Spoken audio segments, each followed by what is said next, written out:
प्यारे दोस्तों, आप लोगों को बहुत अच्छे से पता होगा कि साल 2023 में बहुत इंपॉर्टेंट करंट अफेयर या ट्रेंडिंग जीके के टॉपिक में से तीन टॉपिक बहुत इंपॉर्टेंट है। यकीनन आपके एग्जाम में इनसे सवाल बनेगा। पहला है नोबेल प्राइज, दूसरा है G20 और तीसरा है चंद्रयान 3। आप लोगों को अच्छे से पता है ये तीन टॉपिक इन दिनों में खूब चर्चा में रहे थे, यहां से सवाल पूछे जा सकते हैं। आइए फटाफट इस क्लिप के अंदर हम लोग इनके बारे में जान लेते हैं। बहुत ज्यादा लंबा हम इस वीडियो को नहीं करेंगे ताकि आप लोग इसको आसानी से रिवाइज कर ले। किसी और सेशन में इनके बारे में डिटेल से जानेंगे, लेकिन आज उतना तो जान लेते हैं जितना हमारे एग्जाम के लिए सुपर इंपॉर्टेंट है। वीडियो को दबा के शेयर जरूर कर देना और लाइक भी कर देना। सभी को राधे राधे। और Telegram channel star IQ education है और एप्लीकेशन है गूगल प्ले स्टोर पे स्टार IQ एजुकेशन, आप उसे भी डाउनलोड कर सकते हैं। नोबेल प्राइज की बात करते हैं। नोबेल प्राइज आप सबको ये पता है कि दुनिया का सबसे बड़ा प्राइज है। अल्फ्रेड नोबेल ने इस प्राइज के लिए या इस संस्था की स्थापना की थी। इसमें टोटल 6 प्रकार के नोबेल प्राइज मतलब 6 फील्ड में दिया जाता है। एक फिजिक्स में, एक केमिस्ट्री में, एक आपका बायो नहीं है यहाँ पे तो बायो से रिलेट कर सकते हो, फिजियोलॉजी या मेडिसिन में, इकोनॉमिक्स में, लिटरेचर में और पीस यानी कि शांति में। टोटल 6 फील्ड है आपका, फिजिक्स, केमिस्ट्री, लिटरेचर, फिजियोलॉजी और मेडिसिन और इकोनॉमिक्स और पीस प्राइज। ये ऊपर वाले पांचों प्राइज जो है ना, ये आपके कहाँ दिए जाते हैं? तो ऊपर वाले ये पांचों प्राइज जो है ना, ये दिए जाते हैं आपके स्वीडन की कैपिटल स्टॉकहोम में दिए जाते हैं, ध्यान रखना आप लोग। और जो पीस प्राइज है, पीस बोले तो शांति है, शांति का नोबेल प्राइज दिया जाता है कहाँ पे? नॉर्वे की कैपिटल ओस्लो में दिया जाता है। क्विकली याद कर लिया आप लोगों ने, क्या याद किया? Alfred Nobel. अल्फ्रेड नोबेल ने इस संस्था की स्थापना की थी। अल्फ्रेड नोबेल वही है जिन्होंने डायनामाइट का आविष्कार किया था। डायनामाइट केमिस्ट्री में आप पढ़ते होंगे, ये एक्सप्लोजिव मटेरियल के रूप में आता है। ये टोटल 6 फील्ड में दिया जाता है। 1901 से सबसे पहली बार ये दिए जाने लगा था। फिजिक्स में दिया जाता है, केमिस्ट्री में दिया जाता है, मेडिसिन में दिया जाता है, इकोनॉमिक्स में दिया जाता है, लिटरेचर में दिया जाता है और पीस में। पीस वाले को छोड़ के सारे स्वीडन की कैपिटल स्टॉकहोम में है और जो पीस वाला है वो दिया जाता है नॉर्वे की कैपिटल ओस्लो के अंदर। Very important. उसके बाद में आगे बढ़े अगर हम लोग, तो इस बार नोबेल प्राइज, अच्छा देखो, एक नोबेल प्राइज जो है ना वो मैक्सिमम 3 लोगों को मिल सकता है, मिनिमम तो एक है, ये ध्यान रखना आप लोग। सो इस बार का जो केमिस्ट्री का नोबेल प्राइज मिला है ना, वो किन को मिला है? वो इन 3 लोगों को मिला है। केमिस्ट्री का नोबेल प्राइज 3 लोगों को मिला, जिनमें से सबसे पहले कौन है? सबसे पहले है मोंगी जी बोवेंडी, दूसरे का नाम क्या है? लुइस ई ब्रूस और तीसरे का नाम क्या है? एलेक्सी आई एकिमोव। ये 3 पर्सन है, इनको आप याद यूं कर लेना, MLA ऐसे करके याद कर लेना। और MLA जो होते हैं ना, MLA का दिमाग में केमिकल लोचा होता है। केमिकल लोचा होता है इन द सेंस कि बड़ा केमिस्ट्री वाइज इनका दिमाग बड़ा स्ट्रांग चलता है और इन्होंने इसी करके जो ना इनको नोबेल प्राइज मिल गया। मतलब क्या केमिस्ट्री वाइज दिमाग स्ट्रांग होता है, इसका क्या सेंस बना सर? इसका सेंस भाई ये बना कि इन्होंने जो है ना कुछ ऐसा दिमाग लगाया होगा जिस वजह से विधायक बन गए हैं। सिंपल सा मतलब यही है इनका। इनको एक्चुअली जो केमिस्ट्री का नोबेल प्राइज मिला है ना, वो क्यों मिला है? क्योंकि इन्होंने क्वांटम डॉट्स के ऊपर स्टडी किया था। ध्यान रखना आप लोग, ये रहा आपका क्वांटम डॉट्स। क्वांटम डॉट्स के ऊपर इन्होंने स्टडी किया था। वेरी वेरी इंपॉर्टेंट है। एलेक्सी एकिमोव जो है ना, ये रशियन है, ठीक है ना, ये यानी कि रूस के हैं, इस बात को याद रखना। लुइस ई ब्रूस जो है ना, लुइस ई ब्रूस ये अमेरिका के हैं, यानी कि ये USA के हैं, ध्यान रखना। और मोंगी जी बोवेंडी जो है ना, ये भी याद कर लेना आप लोग, ये अमेरिकन फ्रेंच केमिस्ट है, ध्यान रखना। कोलंबिया यूनिवर्सिटी से संबंधित है ये, लेकिन अमेरिकन भी है ये, मतलब अमेरिकन मूल के नहीं कह सकते हो आप लोग मेन तो, पर इनके लिए आप लोग यूं याद करते हो, अमेरिकन फ्रेंच कह सकते हो ये। तो 3 याद कर लेना, मोंगी जी बोवेंडी याद कर लेना आप लोग, लुइस ई ब्रूस याद कर लेना और के साथ में आप लोग एकिमो। MLA से याद कर लेना, इनमें M आ रहा है, L आ रहा है, A आ रहा है, ठीक है ना। मोंगी, लुइस, एलेक्सी। इसके बाद में क्लाउस गोल्डिन, इनको मिला है किसके लिए? इनको मिला है अर्थशास्त्र के लिए मिला है, अर्थशास्त्र के लिए, जिसको आप लोग इकोनॉमिक्स कहते हैं। इकोनॉमिक्स में पैसा होता है, पैसे में गोल्ड होता है, तो बस बात खत्म हो जाएगा, याद करना। पैसे में क्या होता है? गोल्ड होता है, तो गोल्ड से आप लोग जो ना इनका लिंक बना सकते हैं, आसानी से लिंक इनका बन भी जाएगा। इनको क्यों मिला है? इनको इसलिए मिला है कि इन्होंने वुमेन मार्केट को अंडरस्टैंड, वुमेन के लिए labour market, actually women's labour market outcome को अंडरस्टैंड करने के लिए इनको मिला है। तो क्लाउडिया गोल्डन कहाँ की है सर? क्लाउडिया गोल्डन ये अमेरिका की है, USA की। गोल्डन पूछा जाएगा तो गोल्डन भाई, गोल्ड पैसा होता है और इकोनॉमिक्स पैसा से रिलेट करता, हो गया बस बात खत्म। इस बार का जो मेडिसिन का अवार्ड मिला है वो 2 लोगों को मिला है। मेडिसिन का 2 लोगों को मिला है। 2 लोग में से सबसे पहले कौन है? तो सबसे पहले जो है ना आपके, इनका नाम है कैटालिन कारिको। कैटालिन कारिको जो ना हंगरी अमेरिकन है ये, ठीक है ना। और दूसरे कौन है, दूसरे ड्रू विसमैन, ये अमेरिका के ही है, ठीक है ना, ये यूएसए के ही है, तो ये भी यूएसए के, लेकिन वैसे मूल रूप से हंगरी के, लेकिन बाद में अमेरिका की नागरिकता ले ली। तो इनको याद कर लेना। इनको क्यों मिला, mRNA वैक्सीन जो है कोविड-19 की इन्होंने डिस्कवर किया था, इसके लिए इनको मिला। तो यूं समझ लो कि जब भी हमें कुत्ता काटेगा तो जहर फैल जाएगा, तो डॉक्टर के पास चले जाते हैं दवाई लेने के लिए, ऐसे करके याद कर लेना। या यूं कहिएगा किसी ने काटने से, सांप ने काट लिया, किसी ने भी काटने से विष फैला तो हम मेडिसिन यानी कि दवाई लेने चले गए। लिंक बनाने हैं उल फिजुल तरीके से, जैसे भी करके याद बनाना, पर कैटालिन कारिको और विसमैन इन दोनों को मिला है, मेडिसिन का मिला है।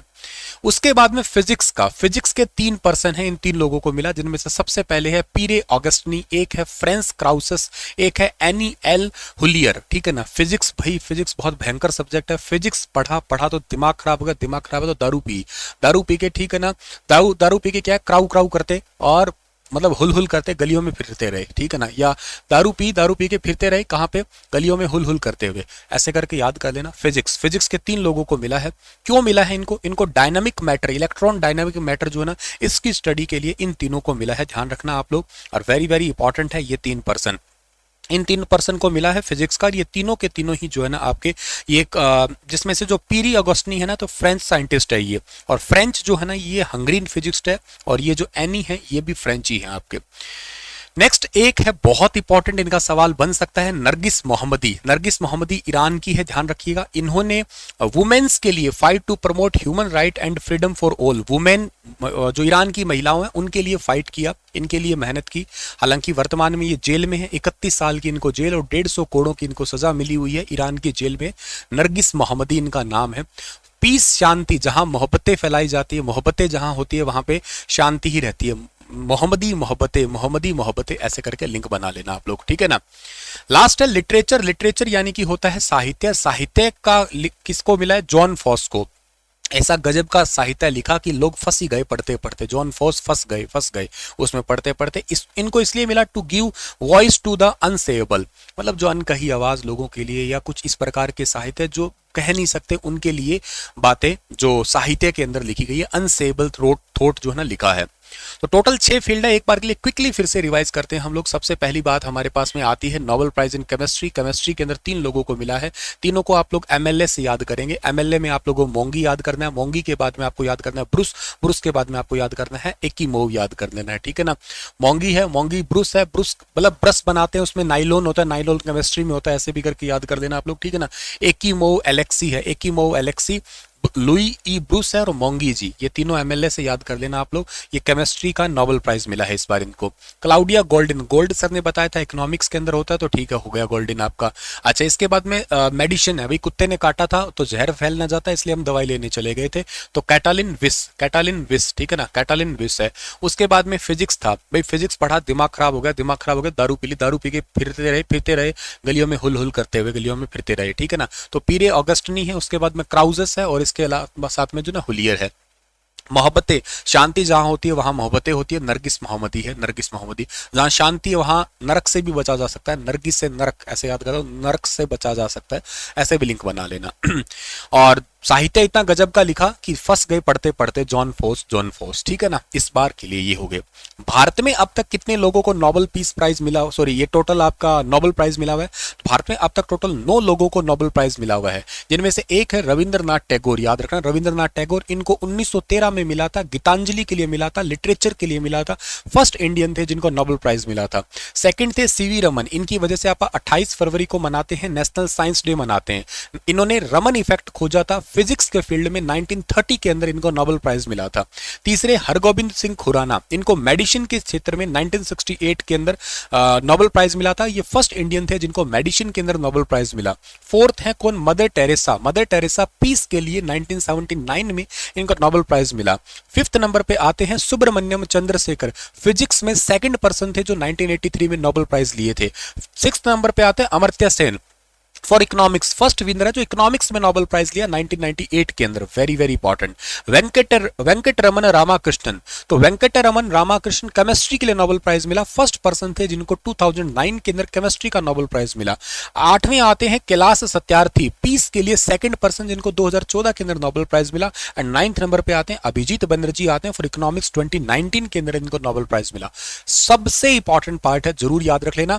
दोबारा बता रहा हूं, रविंद्रनाथ टैगोर को लिटरेचर के लिए मिला 1913 में। रविंद्रनाथ टैगोर सबको पता है, गीतांजलि 1913 पहले विनर थे। सीवी रमन 1930 फिजिक्स के लिए मिला, फिजिक्स के लिए मिला। सीवी रमन इफेक्ट का डिस्कवरी किया था 1930 में मिला।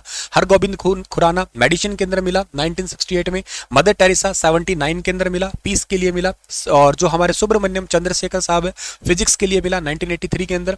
अमर्त्य सेन इकोनॉमिक्स, इनके फील्ड जरूर याद करना, ईयर ना याद हो तो। अमर्त्य सेन 1998 में। वेंकटरमन रामाकृष्णन ये केमिस्ट्री के लिए मिला 2009 में। कैलाश सत्यार्थी पीस के लिए, अभिजीत बनर्जी इकोनॉमिक्स के लिए 2019 में, वेरी इंपॉर्टेंट। अब आते हैं दूसरे ट्रेंडिंग टॉपिक पे जिसका नाम है G20। G20 बहुत इंपॉर्टेंट है। G20 जो है ना, इस बार सम्मेलन कौन सा हुआ था? 18वां सम्मेलन हुआ था। पिछली बार हुआ था 17 नंबर सम्मेलन इंडोनेशिया के अंदर बाली शहर में हुआ था, 15-16 नवंबर को हुआ था। अगला आने वाला ब्राजील में होगा 19वां। 18वां इंडिया के अंदर हुआ है, 18वां इंडिया के अंदर है, होस्ट कंट्री इंडिया ही है। सिटी कौन सा है? सिटी न्यू दिल्ली के अंदर हुआ। न्यू दिल्ली के अंदर प्रगति मैदान में हुआ। 9-10 सितंबर को हुआ, हालांकि 8 तारीख को भी था, पर 8 तारीख को उनका वेलकम सेरेमनी था। और नरेंद्र मोदी ने इनकी अध्यक्षता की थी, पीएम ऑफ इंडिया है। और ध्यान रखिएगा आप लोग ये कि जो इस बार ये सम्मेलन हुआ ये नई दिल्ली के भारत मंडपम में हुआ था। India took over A G20 presidency from, कब से कब तक इंडिया के पास प्रेसिडेंसी? 1 दिसंबर 2022 से लेके 30 नवंबर 2023 तक हमारे पास इस G20 की अध्यक्षता है, 1 साल की। और अगला साल यानी कि 1 दिसंबर 2023 से किसके पास जा रही है? ये ब्राजील के पास में जा रही है। इस बार कितने एजेंडा थे? टोटल 6 एजेंडा थे इस G20 के। पहला एजेंडा है green development, climate and finance and life. दूसरा agenda accelerated inclusive and resilient growth, मतलब एक्सेलरेटेड ग्रोथ है, सिंपल याद करो। इसके अलावा जो है ना ऑन एसडीजी पे काम करना है, accelerating progress on SDG, sustainable development goal पे काम करना है। Transformation and digital public infrastructure पे काम करना है। इसके अलावा institution for the 21st century के लिए और वुमेन लेड डेवलपमेंट के लिए इन टोटल पे काम करना था हमें। ये total 6 agenda very very important. पहला एजेंडा क्या याद करना है? क्लाइमेट याद कर लेना है। दूसरा एजेंडा क्या याद करना है? ग्रोथ पे काम करना है। तीसरा एजेंडा क्या करना है? एसडीजी पे काम करना है। चौथा क्या काम करना है? Transformation and digital public infrastructure पे। अगला क्या याद करना है? Institution for the 21st century के लिए। और अगला याद करना है वुमेन के लिए। ठीक है, तो टोटल 6 एजेंडा थे। इंडिया का लोगो क्या था? लोटस था। थीम क्या था? थीम आप one earth one family one future, जिसको आप संस्कृत में वसुदेव कुटुंबकम के नाम से जानेंगे। तो वसुदेव कुटुंबकम कह दीजिएगा या one earth one family one future है ये। इसमें तिरंगे झंडे वाले ही कलर थे आपके, जैसे कि सैफरन है, ब्लू है और अपना ग्रीन है, व्हाइट है, ये वाले कलर ही इसके अंदर इंक्लूडेड थे। G20 जो है ना एक इंटर गवर्नमेंटल फॉर्म है आपका, जिसके अंदर टोटल मेंबर कितने? टोटल मेंबर 19 है, प्लस यूरोपियन यूनियन है। इंटरेस्टिंग इस बार ये हुआ कि इसमें अफ्रीकन यूनियन भी ऐड हो गया हमारे रहते हुए। इसमें AU भी ऐड हो गया जो 2002 के अंदर बना है। वैसे तो 1963 से एक्टिवली काम कर रहा है, लेकिन 2002 के अंदर जो है ना वो 9 जुलाई 2002 के अंदर जो है ना वो एक अफ्रीकन यूनियन के रूप में सेटअप हुआ था, जिसके अंदर खुद के अंदर 55 देश है। तो आज वो G20 नहीं रहा, आज हमारे लिए अगला आने वाला G21 होगा। भारत की अध्यक्षता में G21 हो गया। वैसे G20 खुद सेटअप हुआ था 1999 में, हेडक्वार्टर इसका होता नहीं है। इंडिया कब से पार्ट है सर? इंडिया जब बना था तब से ही पार्ट है। 2022 में जो ना इंडोनेशिया ने किया था, 2023 में इंडिया 18वां, और 2024 कौन कर रहा है? 2024 को ब्राजील कर रहा है। ये याद रखना आप लोग। कौन कौन से इसके देश हैं तो याद रखना है इसको आप लोग। Germany, America, Russia, UK, Japan, India, south Arabia, Indonesia, Turkey है। और इस तुर्की का नाम पहले तुर्की था, अब टर्की हो गया, ध्यान रखना, बदला है थोड़ा सा। अर्जेंटीना, ब्राजील है। इसके अलावा साउथ कोरिया है, south Africa, Canada, France, China, Italy, Mexico, European union और अब अफ्रीकन यूनियन भी इसके अंदर आ गया। अब कौन आ गया इसके अंदर आपका? अब करंट में इसके अंदर अफ्रीकन यूनियन भी शामिल हो गया आपका। ठीक है, अच्छा, तो ये तो आपका था। अच्छा, G20 के शेरपा कौन है? G20 में शेरपा अमिताभ कांत है इंडिया की तरफ से, ये भी ध्यान रखना आप लोग। अमिताभ कांत भारत मंडपम के सामने जो है ना एक नटराज की मूर्ति दुनिया की सबसे ऊंची लगाई गई है। 20 टन से ऊपर जो है ना उसका वजन है आपका, 27 फीट से आप लगभग ऊंची है आपकी, और अष्ट धातु के मिलकर बनी हुई है। नटराज की मूर्ति है, सिंपली आप याद कर लेना, वेरी इंपॉर्टेंट है। और इसके अलावा जो है ना G20 की जो सबसे पहले शेरपा की मीटिंग हुई थी वो उदयपुर के अंदर हुई थी, ध्यान रखना। एंटी करप्शन मीटिंग है वो हरियाणा के गुरुग्राम के अंदर हुई थी। लेटेस्ट G20 की शेरपा की मीटिंग हरियाणा के गुरुग्राम और नूह के अंदर हुई थी, सबसे पहली वाली उदयपुर के अंदर हुई थी। तो ये छोटी छोटी चीजें हैं जो जरूर आपको याद रहनी चाहिए। इसके बाद में बात करते हैं हमारा चंद्रयान 3, सुपर इंपॉर्टेंट। चंद्रयान 3 मैं वही पॉइंट कवर कर रहा हूं जो बहुत ज्यादा इंपॉर्टेंट है। वैसे G20 में एक AI रोबोट गीता भी आई थी, ध्यान रखना आप लोग। AI रोबोट जिसका नाम था गीता, जिसने सबका मेहमानों का स्वागत किया था आर्टिफिशियल इंटेलिजेंस से। हमारा जो चंद्रयान 3 से पहले सोचिए आदित्य L1 भी है, इसके थंबनेल में बताना भूल गया, आदित्य L1 भी मिशन है वो हम कवर कर रहे हैं इसके अंदर। तो PSLV C57 Aditya L1 mission हम लॉन्च कर रहे हैं, जो इंडिया का पहला मिशन है to study solar sun atmosphere, मतलब सूरज से निकलने वाले आग के गोलों को स्टडी करने वाला मिशन है, उसका नाम आदित्य L1 है। इसको हमने इसरो ने ही कंप्लीटली डिजाइन किया है, डेवलप किया है। 2 सितंबर 2023 को दोपहर 11 दिन में, मतलब 11:50 पे से लॉन्च किया गया। 400 करोड़ का जो है ना इसके ऊपर टोटल बजट लगाया गया है हमारे द्वारा। इसको लॉन्च हमने किससे किया है? इसको लॉन्च किया हमने पोलर सैटेलाइट लॉन्च व्हीकल से, जिसका नाम है C57। लॉन्च कहां से किया है सर? लॉन्च किया है सतीश धवन स्पेस सेंटर, जो श्रीहरिकोटा आंध्र प्रदेश में पड़ता है, वहां से। और इसका टोटल मिशन का ड्यूरेशन कितना है? 5.2 ईयर इसका टोटल ड्यूरेशन है। इसके साथ हमने टोटल 7 पेलोड भेजे हैं, मतलब वो रिसर्च करेंगे वही चीज, मतलब 7 इंस्ट्रूमेंट भेजे हैं, ऐसा समझ लो। एक का नाम है VELC यानी कि विजिबल एमिशन लाइन क्रोनोग्राफ, जो सूरज का क्रोनोग्राफ है, सूरज का फोटोस्फीयर है, सूरज के ऊपर जितना भी आपके बाहर का जो लेयर है टेम्परेचर का, उस सबको स्टडी करेगा। एक स्वीट है सोलर अल्ट्रावायलेट इमेजिंग टेलीस्कोप है, सोलर के द्वारा जो अल्ट्रावायलेट रेज है उनके ऊपर स्टडी है। एक आपका Aditya solar wind particle experiment है, जो सोलर विंड पार्टिकल है वहां का जो हवा है, विंड पार्टिकल जो निकलते हैं वहां से, उनकी स्टडी करेगा। एक पापा मिशन है plasma analyser package for Aditya. आप सबको पता है कि मैटर की एक 4th स्टेट होती है, एक सॉलिड है, एक लिक्विड है, एक गैस है, एक प्लाज्मा, एक बोस आइंस्टीन कंडेंसेट है। तो जिसमें से प्लाज्मा स्टेट है जो सन के ऊपर है, जो एक्सट्रीम टेम्परेचर पे बिल्ड होती है, उसकी स्टडी करने के लिए। एक solar low energy x-ray spectrometer है, एक हाई एनर्जी स्पेक्ट्रोमीटर है, और एक इसमें मैग्नेटोमीटर है। तो ये 7 पेलोड्स है, और ये टोटल धरती से 15 लाख किलोमीटर दूर जाएगा। जिस पॉइंट पे जाएगा उसका नाम आदित्य L1 है। L1 का मतलब लेंगार्जे पॉइंट 1 है। आपने ज्योग्राफी में पढ़ा होगा, कुछ ऐसा वो पॉइंट है जिस पॉइंट के ऊपर ग्रेविटी और बाकी अनदर फोर्सेस है ना, वो जीरो हो जाते हैं।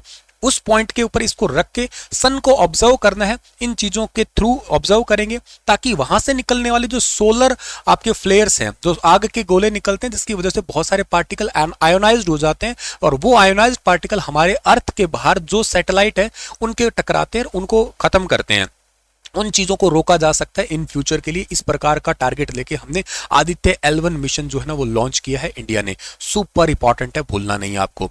फिर हमारे पास में आता है हमारा चंद्रयान 3, सुपर इंपॉर्टेंट है अगेन ये। इसमें प्रज्ञान रोवर था, 6 व्हीलर रोबोट था इसके अंदर। It will carry out in A Setu chemical analysis of A moon surface, और दुनिया का ये पहला देश बना है जो कि साउथ पोल पे हमने लैंड किया है। वैसे तो अमेरिका है, चाइना है, रशिया, ये ऑलरेडी चाइना पे सॉरी मून पे चले गए, लेकिन हम चौथे देश है वैसे तो चांद पे जाने वाले तो, लेकिन साउथ पोल पे लैंड करने वाले हम लोग पहले देश ही बने हैं, ध्यान रखना आप लोग। इसके बाद में rover will have a 2 payload. इस रोवर के पास 2 पेलोड थे, मतलब 2 इंस्ट्रूमेंट थे, जिनमें अल्फा पार्टिकल एक्सरे स्पेक्ट्रोमीटर और एक आपका जो ना laser induced breakdown spectrometer, LIBS जिसको कहेंगे हम लोग। इसके लैंडर का नाम क्या था? जो लैंड किया था उसका नाम था विक्रम। और क्यों रखा? क्योंकि इसरो की स्थापना 15 अगस्त 1969 को विक्रम अंबलाल साराभाई ने की थी, ध्यान रखना आप लोग, और इसी वजह से इसका नाम जो है ना वो विक्रम के नाम पे ही रखा गया है। It will take the rover to the moon surface, जो कि वहां पे उसको लेके जाएगा रोवर को। अच्छा, इस पूरे मिशन को एक्चुअली लीड किसने किया था? पूरे मिशन को डायरेक्ट किसने किया था? तो पूरे मिशन को डायरेक्ट करने वाली थी रितु कारदीधार, ठीक है ना। तो रितु को याद रखना, लखनऊ की है ये, रॉकेट वुमेन ऑफ इंडिया के नाम से इनको जाना करते हैं। रितु को बहुत इंपॉर्टेंट है, Ritu Karidhal, very very important. She was a mission of director of Chandrayaan 2 भी थी, deputy operational director of Mangalyaan mars mission की भी थी। ये बहुत ज्यादा इंपॉर्टेंट, रितु का नाम पक्का पेपर के लिए जरूरी है। हालांकि इस मिशन को जब लॉन्च किया तो हरियाणा की अंबाला की बहू आरुषि सेठ जो है ना, उन्होंने पूरी कमेंट्री की थी। इस चंद्रयान 3 में नट बोल्ट जो है ना वो हरियाणा के रोहतक की एरो फास्टनर कंपनी के लगाए गए हैं। और इसी चंद्रयान 3 में जो केबल है ना वो थर्मोकैब्स नाम की कंपनी है रेवाड़ी की, उस कंपनी की केबल इसके अंदर इस्तेमाल की गई है। Very important. चंद्रयान 3 है थर्ड लूनार एक्सप्लोरेशन मिशन है। ये आपका लॉन्च किसने किया? इसरो ने लॉन्च किया। कब लॉन्च किया सर? 14 जुलाई 2023 को लॉन्च किया गया। सतीश धवन स्पेस सेंटर से लॉन्च किया गया। टोटल 39 किलो वजन है। रॉकेट का नाम क्या है? रॉकेट का नाम फैट बॉय है। Launch vehicle mark 3 fat boy उसका पूरा नाम है। लॉन्च कहां से किया गया? सतीश धवन स्पेस सेंटर आंध्र प्रदेश से लॉन्च किया गया। कितने दिन का मिशन था? 14 डेज का मिशन था। इंजन कौन सा गया? CE-20 cryogenic engine. Cryogenic engine वो होते हैं इसमें फ्यूल को सॉलिड बनाते हैं और साथ में ऑक्सीडाइजर डाल देते हैं ताकि वो फ्यूल ऑक्सीजन के ऑक्सीडाइजर होते हैं ताकि फ्यूल जलता रहे, लॉन्ग टाइम एफिशिएंसी देता रहे। इंडियाज लार्जेस्ट इंजन है ये आपका। वैसे भारत का पहला क्रायोजेनिक इंजन का नाम विकास था, याद रखना। इसकी टोटल कॉस्ट है 615 करोड़। मिशन को लीड किया था रितु ने ही। इसके ऑब्जेक्टिव क्या थे? ऑब्जेक्टिव इसका था कि हम लोग सेफली और स्मूथली वहां पे लैंड कर पाए और इसके अलावा इन सेतु साइंटिस्ट एक्सपेरिमेंट जो वगैरह यहाँ पे मटेरियल है, मेटल्स है, उनकी स्टडी वगैरह कर सके। जहां पे उतरा है उस पॉइंट का नाम हमने शिव शक्ति रखा है, ध्यान रखिएगा, ठीक है ना। उस पॉइंट का नाम हमने क्या रखा है? उस पॉइंट का नाम हमने रखा है शिव शक्ति पॉइंट रखा है। और जो पिछली बार था चंद्रयान 1 उतरा था उसका नाम जोहार पॉइंट था। चंद्रयान 2 तो क्रैश हो ही गया था, उसका नाम जोहार पॉइंट था। इस बार वाले का नाम शिव शक्ति पॉइंट रखा है। चंद्रयान 3 जो है ना इसके अंदर आपके प्रोपल्शन मॉड्यूल है। It will take the spacecraft to the orbit of the moon. दूसरा इसके अंदर भेजा गया था लैंडर जो कि रोवर के ऊपर लेके जाएगा। और तीसरा जो है ना कलेक्ट इंफॉर्मेशन जिसका नाम रोवर था। ये प्रोपल्शन मॉड्यूल है, ये तो एक्चुअली लेके गया है उसको उस मून के पूरे उस एरिया के अंदर। लैंडर ने उतार दिया है धरती पे और जो रोवर उसके अंदर था यही एक्चुअली उसने स्टडी किया था पूरा। चंद्रयान 1 जो था ना वो लॉन्च किया गया था 22 अक्टूबर 2008 को। रॉकेट का नाम था PSLV एक्सल था। 386 करोड़ का उस पर बजट था। चंद्रयान 2 जो था वो 22 जुलाई 2019 को GSLV मार्क बाहुबली 3 इसका नाम था वैसे, और ये पार्शली सक्सेसफुल हुआ था। 978 करोड़ इसका बजट था। इससे इस बार बहुत कम बजट में हमने लॉन्च किया 14 जुलाई 2023 को। लॉन्च व्हीकल मार्क 3 ही है, फैट बॉय इसका नाम है, इस वाले का बाहुबली था। और इसमें 615 करोड़ जो है ना इस बार का हमारा टोटल बजट रखा गया था, ठीक है ना। सो ये थे वेरी वेरी इंपॉर्टेंट टॉपिक आप लोगों के ट्रेंडिंग टॉपिक में से एक। उम्मीद है कि आपको ये समझ में आया। मैंने थोड़ा स्पीडली पढ़ाया पर बहुत जरूरी था ये। इसको 2-3 बार सुन लेना, याद कर लेना, वेरी इंपॉर्टेंट है। मेन टॉपिक्स मैंने कवर कर दिए हैं। Thank you so much. हंसते रहना, मुस्कुराते रहना, वीडियो को दबा के शेयर करना, चैनल को सब्सक्राइब कर लेना। Thank you so much dear.